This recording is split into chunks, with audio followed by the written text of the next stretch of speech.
అనగనగా ఒక రాజ్యంలో చిన్న సైన్యంతో ఉన్న రాజుకి పెద్ద సైన్యంతో ఉన్న రాజుకి మధ్య యుద్ధం జరిగింది.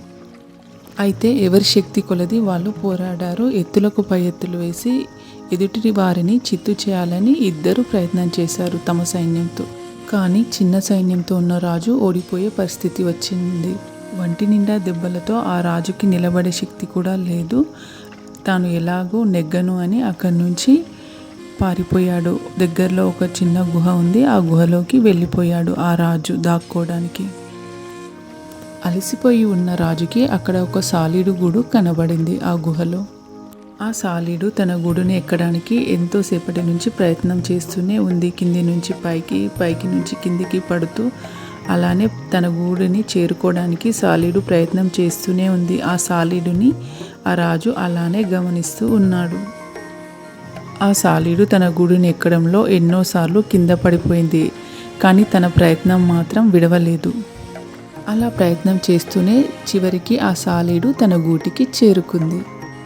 సాలీడు పట్టుదలను చూసిన రాజుకి జ్ఞానోదయమైంది.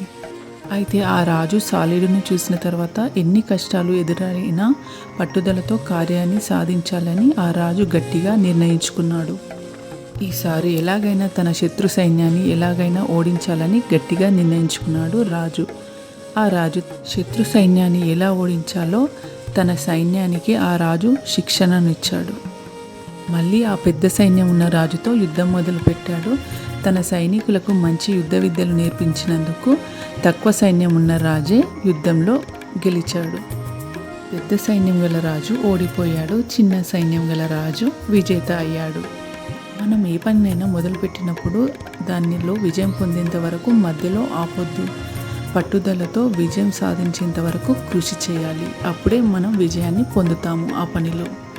ఈ కథలోని మనం తెలుసుకోవాల్సిన నీతి ఏమిటంటే, విజయం పొందాలంటే పట్టుదలతో మళ్ళీ పోరాడాలి.